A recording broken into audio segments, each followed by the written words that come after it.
What is your most outlandish travel dream? I'm talking about the thing you would do if money was unlimited, if you could go anywhere, do anything in the world. What would you do? It's a tough question. I'll share my thoughts in just a moment. Plus, I've got an amazing interview for you today. It's part of the Inspiring Female Adventurers series. Strap in. You're not going to want to miss it. Thank you so very much for being here, and welcome to the Zero to Travel podcast, my friend.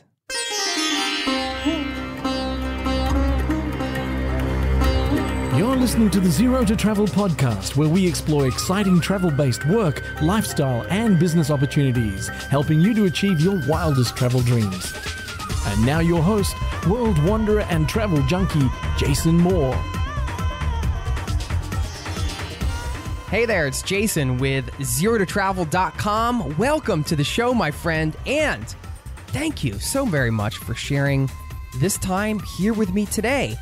You know what this show is about if you've listened before. If not, I'm going to tell you right now, this is the show to help you travel the world on your terms. Long-term travel, it's a Swiss Army knife, if you will, of travel tactics and strategies, inspiration and advice to help you roam the planet for however long you want and fill your life with as much travel as you desire, and incorporating your current interests. That's important too, because as you grow, as you change, as you get older in different stages of life, your interests change as well, and how you want to travel might change. What you want to incorporate in your travels changes. It's all very fluid. So that's why I'm sharing all of these different ways that you can do it, so you can pick and choose. You can pull out that multi-tool and take whichever one suits you right now. And I know you love travel. You're passionate about it. I am as well. And I just want to say you're not alone, because you're joining tens of thousands of listeners worldwide. And this is a community-powered show. So anytime you want to check in, say hello, share your story, let me know what you think of the podcast, make any suggestions for guests, future show topics, anything. You got any questions? You can hit me up. Jason at ZeroToTravel.com is my email address, and feel free to get in touch. I got to give a quick shout out, a few quick shout outs to some people who have been reaching out to me via email. Jacob, congratulations to you. Jacob just finished walking 100 kilometers around Tokyo and made a pretty sweet video about it, gave a good look of Tokyo on the ground, and I put that up on the Zero to Travel Facebook page, so you can check that out if you want. Jacob, congrats on that. David wrote me with a long-term travel camera question. He was asking, should he bring his big camera on his next trip? And you know what? I think it's a great question, and I'm going to answer that in a future episode. In the not so distant future, I'm going to be publishing an episode with listener questions, and I have plenty of those. I've been keeping track of all of them as they come through, and of course I still write you back, but some of them I put on the podcast because I think they're universal. Got some more listener questions episodes coming your way, and Serena took a little bit of time to write and just said she loved the podcast, so I want to say thank you to her for checking in. And my friend, if you want to check in again, please reach out anytime. Would love to hear from you. Let's get into this idea I posed at the top of the show. What is your most outlandish travel dream? And the reason why I introduced the show with that question today is because my guest is a very inspiring adventurer, and it is part of the Inspiring Female Adventurers series. And I think this is an important series because there are so many of the ladies and the women out there doing incredible things, and I just want to give them a platform to share their stories, their perspectives. And today's guest is an incredible endurance athlete, to say the least. And she's going to talk about her experience climbing Mount Everest. You know, how does she feel about the Everest experience? She's going to talk about how to balance risk in more extreme types of situations and adventures like this. And I asked her if endurance athletes are born or can they be made? And she gives her take on that and just so much more. You're going to dig it, and we're going to get to that in just a moment. Most outlandish travel dream. You know, I think Everest or something like that is one of those things where you say, okay, I want to climb the 7 summits, or I want to climb Mount Everest. And we all know if you've done any reading on Everest, it's so expensive and, it's hard to get to, and there's all of these different challenges involved. And that might be deemed an outlandish travel dream because it just seems so logistically hard to do and physically hard to do. I don't know what yours is. I'd really love to hear what your most outlandish travel dream is, because this is a fascinating question to me. And I think one of the most important things I've learned personally from hosting this podcast is that I don't think there is such a thing as an outlandish travel dream anymore. If you talk to my past self, my younger self, before I did a lot of traveling, before hosting the show even, I would have said that a lot of the bigger types of ideas, not that I'm a pessimist, but maybe that they seemed way out of reach, or that would be a ridiculous notion. Now, having the privilege of hosting this show, and if you've been listening to it, so many guests with just incredible stories, done amazing things, and it's all about just, kind of setting the intention and going for it and taking the steps to do it. And I've come to realize that I don't think there's such a thing as an outlandish travel dream or a crazy idea in travel or life, because I've talked to so many people, and you've been listening, you've heard these stories, you've heard what people have done. I mean, talked to a blind couple that rode a tandem bike through South America and all the way up to Alaska. Polly Latovsky, the only woman to walk around the world. She was in the first episode of this Inspiring Female Adventurer series. Just so many people, and realizing that, hey, they just took the steps to do it. This is so empowering, because it really means that we can do anything we really put our minds to and we really set our intentions to do. I firmly believe that. So if I had a crazy travel dream, I don't really think it's crazy anymore. So I'll tell you a couple things I do want to do, because I think they're going to be interesting experiences, and they're things that I haven't done yet. And there are things I will do in the future eventually, and I just don't think I can accommodate it in my life right now. I just moved to Norway and going through immigration here and trying to get settled here for a bit with my wife. And it's like a different time, but I know in the future, I want to do a longer bike tour through multiple countries.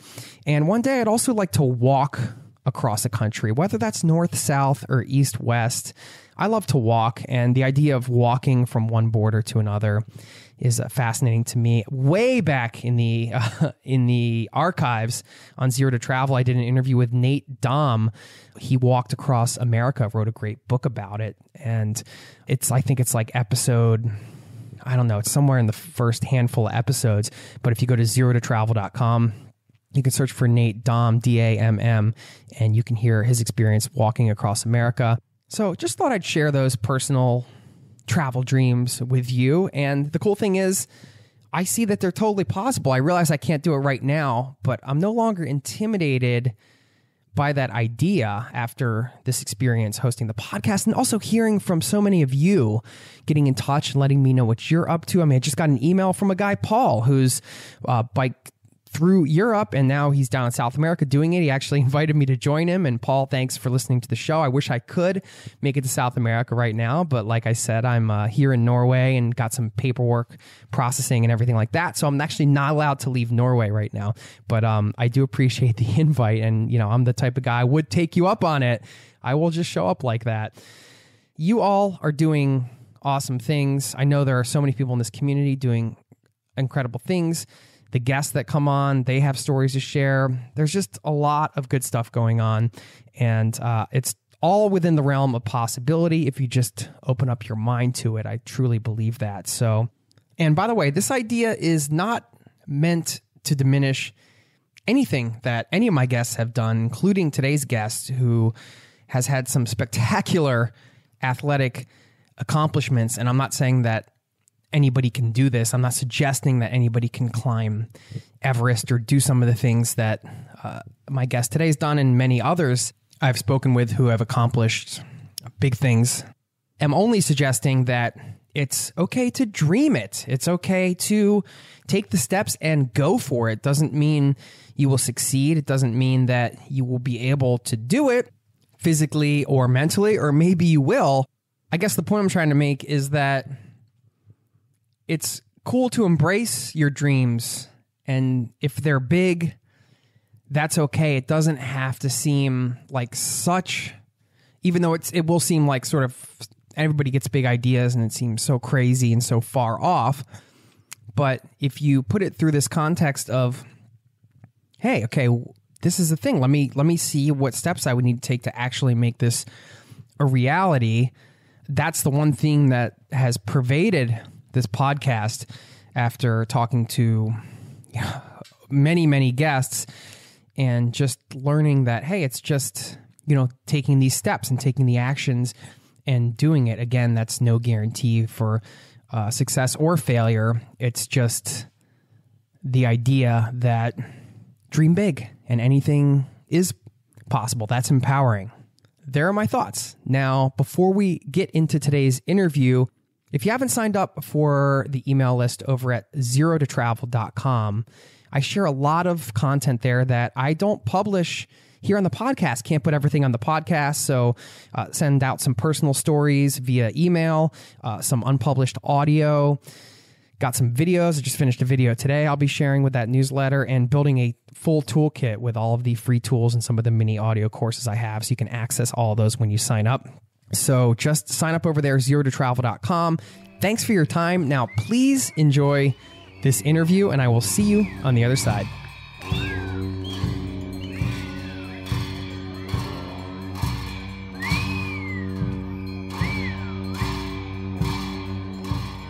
Today, I have the pleasure of speaking with the first American woman to summit Everest from both sides, north and south. She's also the first American woman to climb what is referred to as the Himalayan Triple Crown. She was named Colorado Woman of the Year in 2002 and has climbed every 14,000 plus peak in Colorado. There are 53 of them. She is a coach for endurance athletes, an accomplished adventure racer, Nordic skier, mountain runner, among many other things. The founder of the Climb for Literacy. We're going to talk about that today, and I'm excited to learn more from her and honored to have her here today. Ellen Miller, welcome to the Zero to Travel podcast, my friend. Thank you so much for having me. It's an honor for me to be here. Well, I got pretty lucky to meet you because I was up in the Vail area recently to check out the fall foliage and visiting my buddy Joe. And we were having breakfast, and you were sitting behind me with your friend. And Joe said, "Oh, do you know who that was?" And he's talked about you, actually, because I know you do some training at the club he works at. He said that's the first American woman to climb Everest from both sides, at which point I jumped out of my chair and chased you down before you left to get this interview. So we have actually met in person, but we're doing this over Skype. But I just want to say thanks again for taking the time. Sure. Thank you, Jason. Sure. I wanted to ask you a little bit about, I guess, your personal story growing up, because I don't know, you've done some pretty extreme adventures, and I'm wondering if that's something that you were raised around, or if that's something you kind of curated on your own through reading and kind of exploring through your own interests.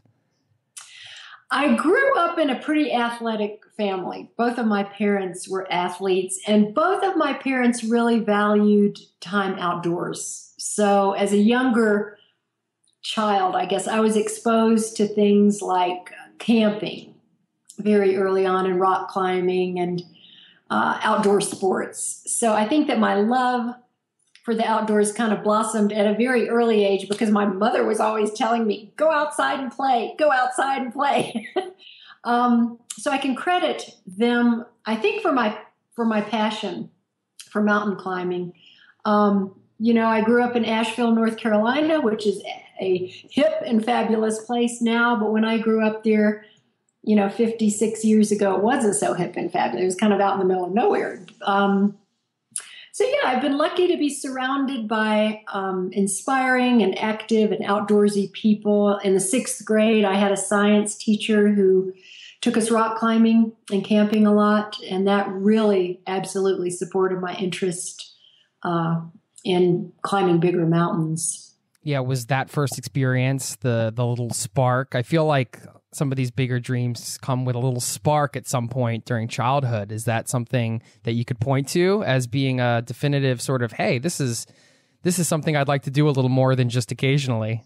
It really was. It really was. And it's been, I think, one of the most poignant moments in my life is recently, interestingly. I had the opportunity to go back to that science teacher. And oh, really? He's quite elderly now, but I went back to Asheville. I sought him out, and I told him just how much he had influenced my life, and of course, kind of blew his mind with how far I was able to take that spark. So, if you've ever been inspired by a teacher or a coach or someone, and you do find that it plays into the bigger picture of life, don't forget to go back and thank them, because it really makes their day when you reconnect like that. So yeah, I mean, it can make your life, I would imagine. Like thinking, you'd never know what kind of impact you're making as a teacher or a coach. It's very rare, I think, that you get actual ROI or, or whatever you want to call it if you're going to use a business term, but that you actually get feedback from somebody, these many years later. So this teacher's mind must have been pretty blown. It's really fun. I told him, I said, well, Steve, I've been mentioning your name in, these Everest presentations I've been doing for years. And you could see the look of horror on him. He said, you've got to be kidding me. I said, oh, no, I absolutely give credit where credit is due. So he chuckled. That's so great. And that's a fun moment for you getting to come and have a surprise like that, I suppose, in your back pocket. Have you gotten that in return? I mean, you've coached a lot of people. You've been around a lot of people. Have you had people come back to you years later and shared some of these similar stories with you? I have, Jason. The Climb for Literacy children, maybe 10 years doesn't seem like that long in some ways, but when I first started seeing some of these kids climb as 5-year-olds and 6-year-olds, and now they're back as high schoolers or college kids, and they come back to work for the Climb for Literacy or to belay the little kids when they're climbing, and they tell me, they say, Ellen, this event really made a difference in my life. It's really made me think about how I can use my passions to help other people and serve less fortunate people. So that gives me a big charge, when I hear that. So. It's so great that you've taken all of these accomplishments that you've done and been able to leverage them to, make a difference for the things that matter to you and provide that experience for others that your teacher provided you early on.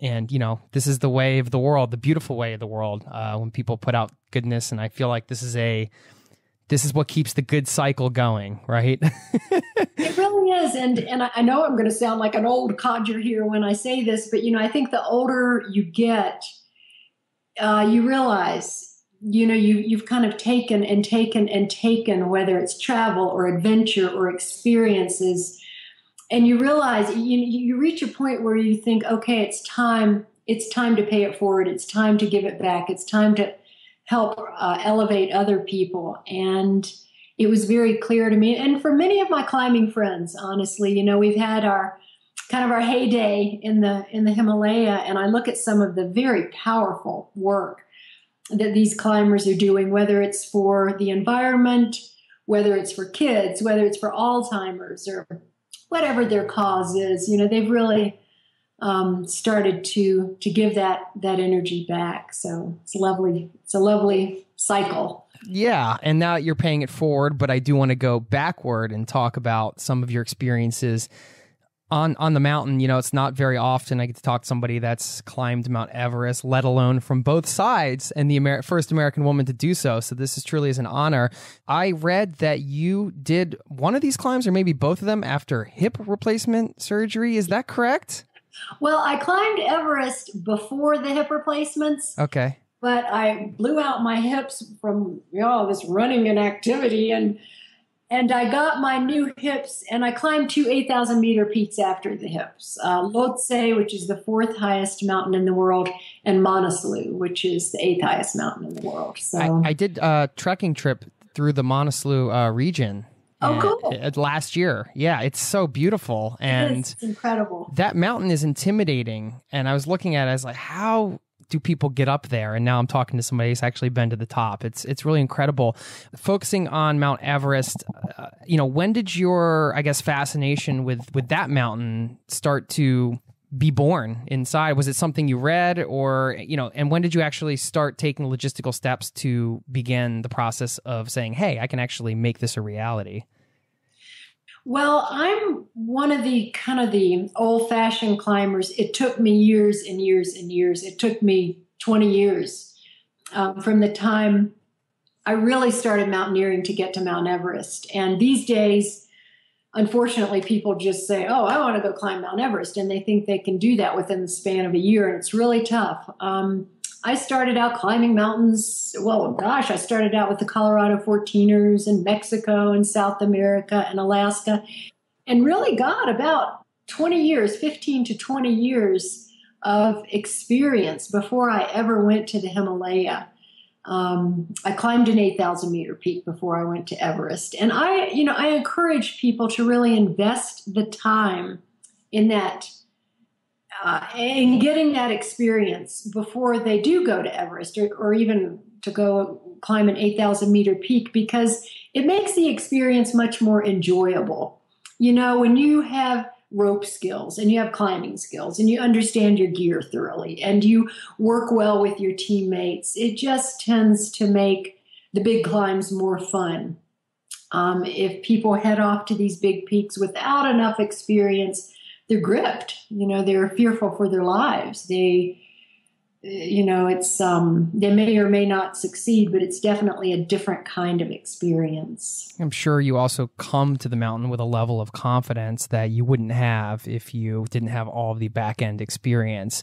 There are so many stories around Mount Everest, and you've experienced from the ground. And I heard in a recent interview, John Krakauer, who's obviously a famous author and climber, who wrote Into Thin Air, which is there's a movie out about that right now. He said, quote, climbing Mount Everest was the biggest mistake I've ever made in my life. I'd wish I'd never gone.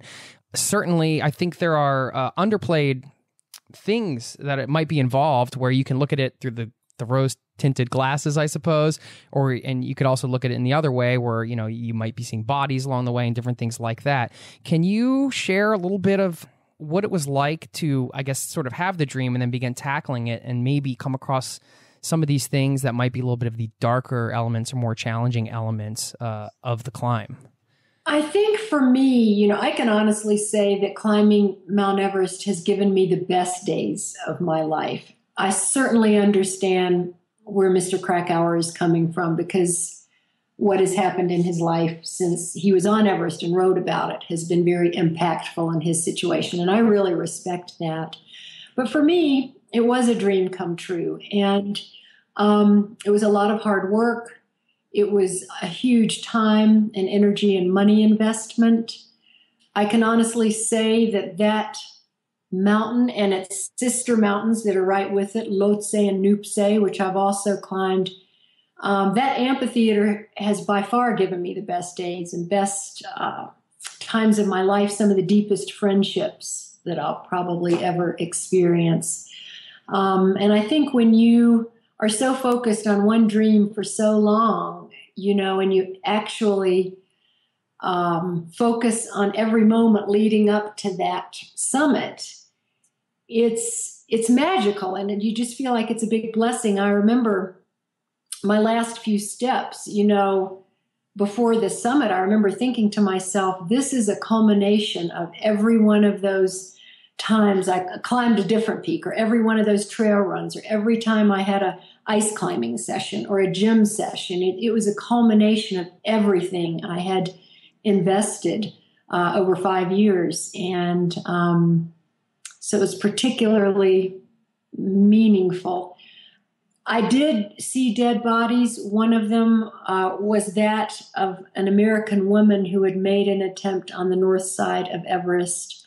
And that was very poignant, and that stopped me in my tracks. And I've lost too many friends in the Himalayas. I have friends that have lost too many body parts there. It does stop you, Jason, and it begs questions of us. Why do I continue to do this? Why what is fueling my desire to do this when I know that other friends have lost their lives. So it's, kind of finding that balance. How do you mentally prepare? I know we're going to talk about athletics and training here in a little bit. That's something you're an expert on. So I did want to get some tips from you around fitness for travelers, which is something a lot of people struggle with. But how do you mentally prepare for a climb like this for some of the aforementioned things, losing limbs and some of these bigger risks that, you don't want to focus too much on? How do you balance the reality of that versus just kind of pushing forward and saying, okay, there's a job I need to do, and this is part of the risk? I think mental toughness comes with experience. And I think as I've gotten older, I realize there's a big difference between a reaction and a response. And typically the difference is take a little bit of time before you react. Viktor Frankl, which is one of the greatest sports psychiatrists of all time, said, in between the stimulus and the response, there is a space. Within that space lies your power.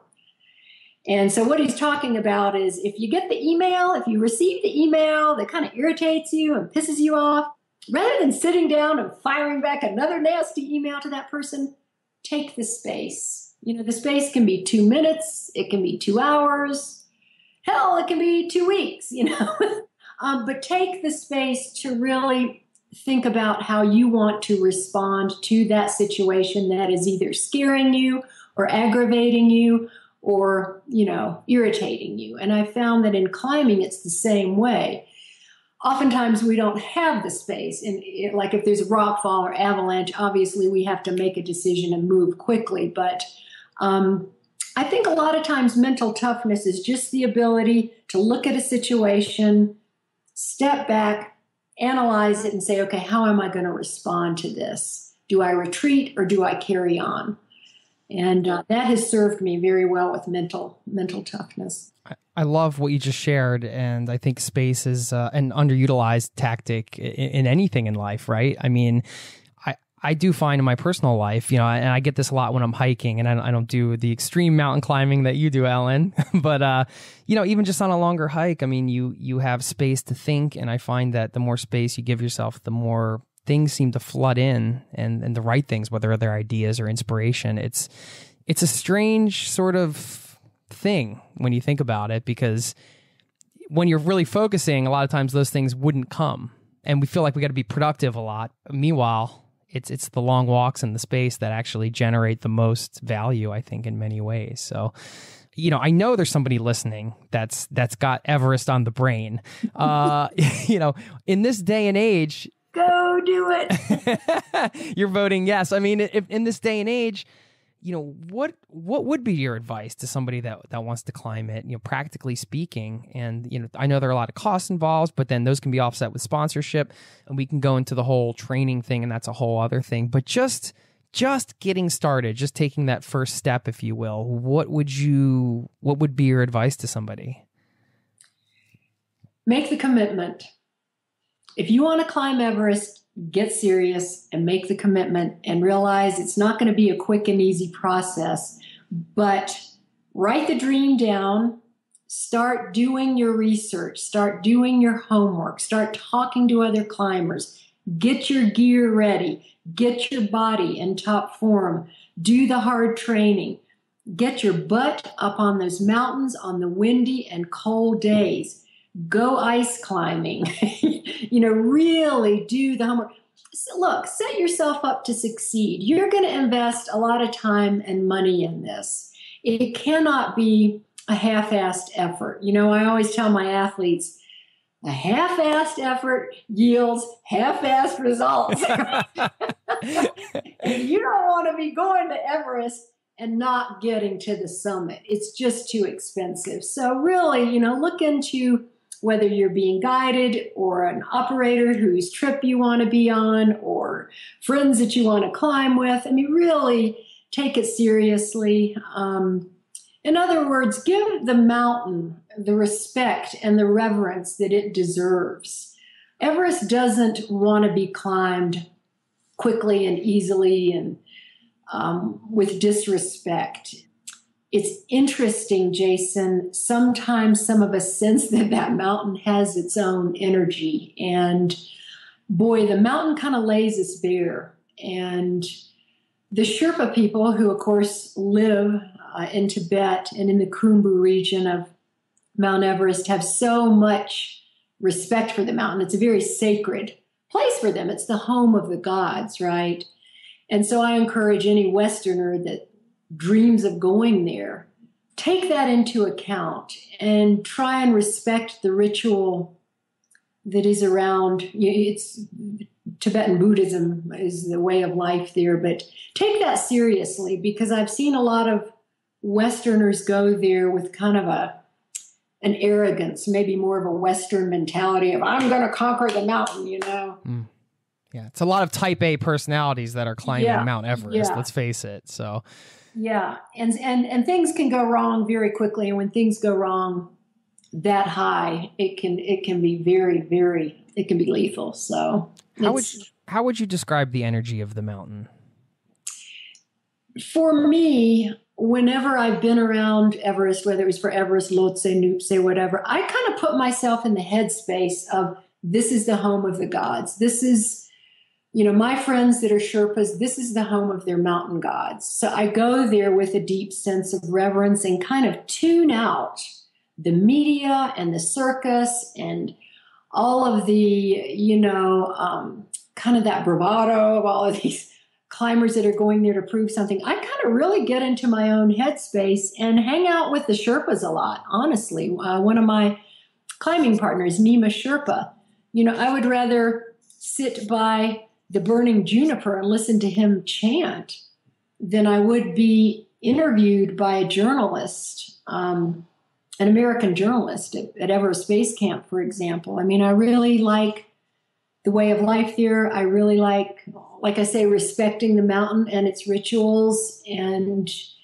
at the end of the day, none of us Westerners would be able to climb Mount Everest without the Sherpa people. That's the bottom line. And so I defer to the Sherpas a lot for my, how I should be behaving there. The people of Nepal are some of the warmest, kindest, most incredible people on the planet. I cannot think about my trip to Nepal without just getting a warm feeling all over my body. You know what I mean? They're just so great to be around, and always smiling through so much adversity that they've faced over the years. It's really I don't really have words for it, but what happened with the earthquake recently and everything is so tragic. It's just a great place, and I totally agree with you. I mean, part of the experience is being in the country. It's not just the mountain, but it's where the mountain is, right? Mm-hmm. It really is. It's. I don't want to use the word magical place, but it's an incredibly special place. And I agree with you, Jason. I take trekkers to Nepal, and the views are great, and the mountains are great, and the food. But what they really take away is the kindness and gentleness of those people. They never forget that. Are endurance athletes born, or can they be made? Both. My ability, as it pertains to mountain climbing, my ability to perform at extreme high altitudes is genetic. We are finding more with science that is the case. Absolutely, people that don't have a gift to be able to perform at extreme high altitudes, absolutely they can train and they can get themselves there. But the doctors that have tested me and the scientists, exercise physiologists and whatnot, have pretty much identified, it's something in my mitochondria, which is a little part of my cell. And the mitochondrial potential, by the way, comes strictly from our mothers.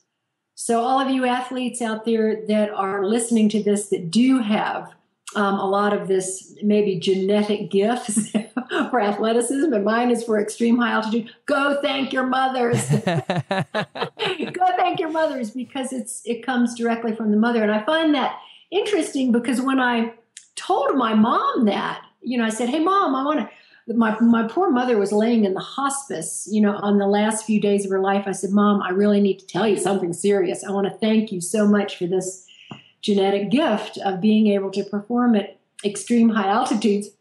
And my mom said, Ellen, I find that unbelievable because I smoked cigarettes the entire time I was pregnant with you. No way. Yeah. So we just started laughing. But oh my God. She got to know before she died that she really was a huge contributor to my climbing success. So that's a great story. I mean, definitely don't take from this interview that that's the right thing to do. But no, that's incredible. You have to put that in your next Mother's Day cards too for everybody listening. Thanks for my mitochondria. That's right. That's a great story. I wanted to ask you about the mindset shift that somebody needs to take. So my sister just started running like 50Ks and all these big races. Then there's like somebody like me who I enjoy the long hike and I'll go on bigger things. But if I'm running, I'm going like 3 to 5 miles, and then I'm just like, okay, that was enough. Like, I don't really want to go any further. Like, how do you get somebody like me into the headspace of being able to go further? Because I feel like at some point, yes, your body, I think, can adapt, but it's the mental struggle. I just feel like I don't have it in me to run 50 kilometers. But then again, I don't want to say that's impossible because I know people do it. What would you recommend for somebody like me? It does come down to your brain. It comes down to neuropathways in your brain, Jason, and you just don't have ultra running neuropathways yet. So like for example, my beginning runners, they come to me and they say, gosh, Ellen, I would love to be able to run a 5K, say, with one of their friends or their kids or whatever. But they don't sense that they're runners. So you know what we do? We start them out one step at a time, very slowly. Maybe my first session with them will be what I call slogging, which is slow jogging. We'll do a little slogging, do a little walking, do a little slogging, and it's not just to get them moving, but it's literally to create a new pathway in their brain for this activity. My most important job as a coach is to make sure that that is a positive pathway. It's something that they're having fun with. It's something that they enjoy. So in other words, if your sister really wants to share her love of ultra running with you and wants to get you into the sport, she'll probably take you out for some longer runs, but she'll make it so uplifting and so much fun that you want to go back for more. What happens after several months is you literally have new pathways in your brain for this activity where you're not only enjoying it, but you do want to experience it more. So the key here is tiny baby steps. The change experts and the change scientists have let us know that change happens most easily and most effectively with tiny little baby steps. So, but you're correct in sensing that when you say I can't get my brain around it, you're exactly right. It's a function of your brain. So I just have to work harder for a period of time and develop those new pathways. As travelers on the move, I'm sure you found this challenging at some point during your travels. You don't have your routine with your gym and all that type of stuff. What do you recommend as the best way to stay fit? And this can just be pretty general advice across the board, because I know you have things like, tactics like interval training, for example, that maybe you can do some things in more compact time, or, I like to do burpees and body weight exercises and things like that. Do you have a routine or like some kind of, top line recommendations for staying fit while you're on the move and you don't have the time to develop necessarily, routines or going to a place with weights and things like that? This is going to sound kind of overly simplistic. Keep walking. If you're traveling, one of the best ways to see new villages and new cities and new places, just walk and walk and walk and walk. Do simple things like carry your own weight. Travel with a backpack rather than a suitcase. Keep it on your back, For me, travel has been the most important educator in my life. So you really want to focus on the experiences that you're having, either with people or with different cuisine or different culture. So don't get too obsessed with your fitness regime while you're traveling. Does that make sense? I mean, don't get overly stressed if you didn't get your run in today. Yeah. Or I would just encourage the walking, the running, the staying on your feet, and functional movement. Like say you don't have the gym equipment, you've got a backpack that you can lift up and down. You've got, other regular functional, you can do push-ups anywhere. You can do plank anywhere. Those kind of things are super easy to access, but really mostly focus on your travel experience. It's calming to hear that from an elite athlete to know that, hey, just, soak in your travel experience. That makes me feel good. I mean, that's what it's all about. You got the rest of your life to do freaking sit-ups. Right. You mentioned travel being one of the great educators in your life. What are some of the things travel has taught you that is maybe something that you don't think you could have learned somewhere else, or, could be really anything along those lines? For me, there's been different kinds of traveling with friends, traveling alone. I think travel deepens relationships when we travel with friends or with loved ones.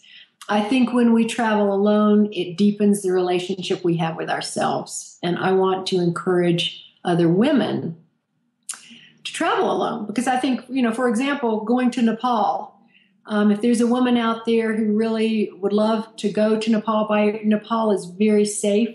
I've had a lot of women friends. We've all been there on our own many times, because I think the growth and the development, kind of your personal development is invaluable. I have been able, I guess, Jason, to put my life into perspective by what I've learned out in the world.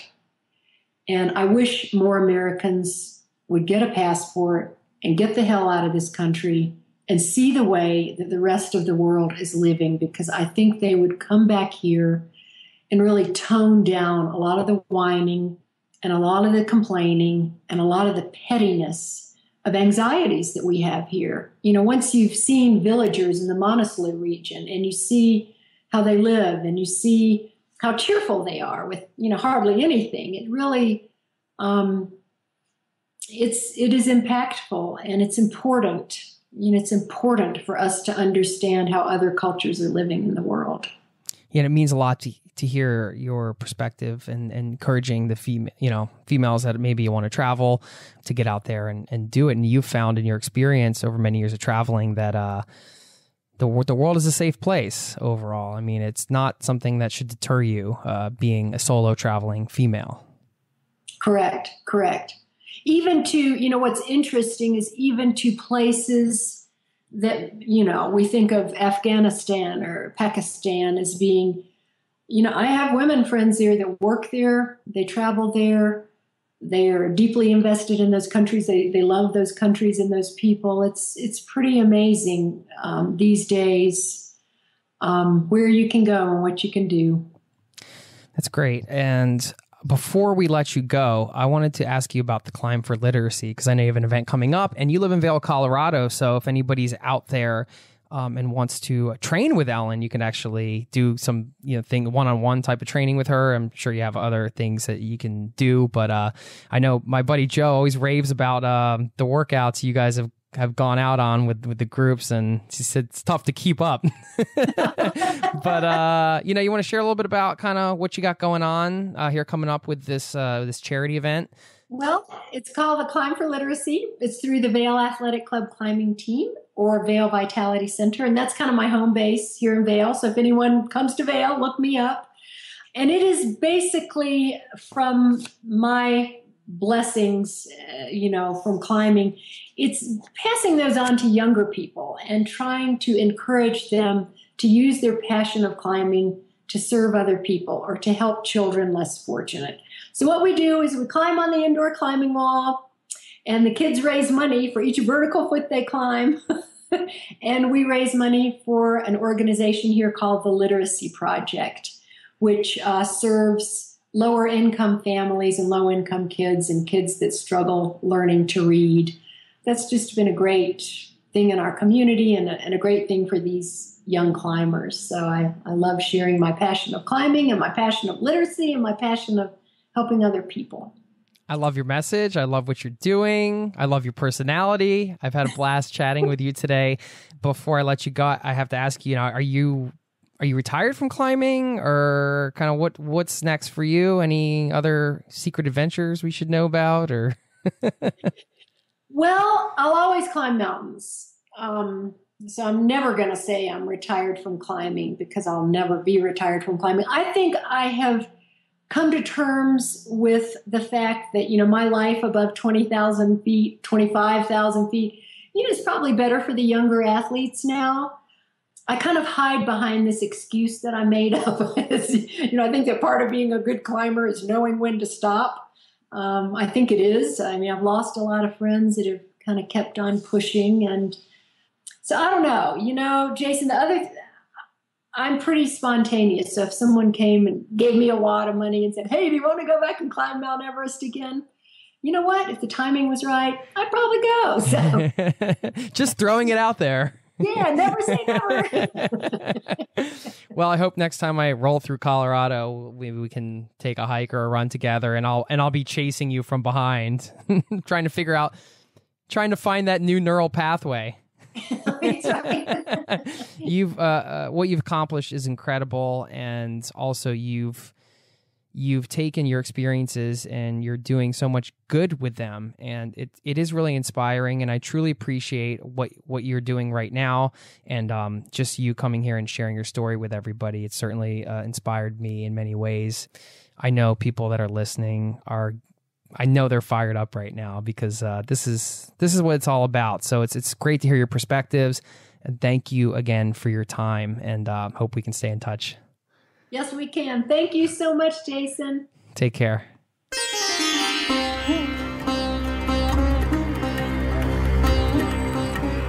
Ellen, thank you so very much for stopping by the show, sharing your time and your story with us. And I just loved sitting down and chatting with you. Hope we cross paths again soon. And my friend, yes, you listening to this show, I want to say thanks for sharing this time here with me. As I always say, this is a community-powered show. So if you want to get in touch, say hello, share your story, suggest some episodes that you'd like to hear, anything. Jason@zerototravel.com is my email. And of course, on Zero to Travel, if you're digging this content, I got two things I want to mention and ask. First, I don't ask for reviews very often because I don't want to bug you about it. But if you've been listening to the show and you've just getting a lot of value out of it, and you find that it's been a positive thing in your life, and you're part of this community, then please leave a review if you have a minute, just 2 minutes. Just jump onto iTunes. You can leave a review right there, and it would be really nice to get some feedback on there and help get the show out there a little bit more to other people, trying to help as many people travel the world on their terms. And also, zerototravel.com. Sign up. Keep in touch. I've got a lot of unpublished content, stuff that, what I mean by that is stuff that doesn't go out on the podcast here. So whether it's articles, got videos, other free giveaways, all kinds of stuff in the works and currently in existence, go to zerototravel.com, sign up there, and we'll keep in touch off the podcast. And I'll continue to do my best to help you in whatever way I can. This is my purpose, what I'm here to do. I'm excited about this new year, kicking off this new year, living in a new country, doing the whole expat life thing. This is a whole different thing I'll be able to talk about and share with you. I've traveled in so many different ways, and now truly being an expat for an extended period of time is going to be a whole new perspective. And I can't wait to share more of that with you. And all of the other good stuff we have coming up this year, from listener questions episodes, as I mentioned, to more travel mix, travel tactics. I've got multiple interviews already recorded with more inspiring guests giving you their take on everything travel related. It's just awesome stuff. Can't wait to share it with you. So pumped for this year. And this is an open line of communication. So anything you want to hear, just get in touch and let me know. That's it. I am going to let you go now because I'm going to record another episode right now. And I'm going to sign off on this one.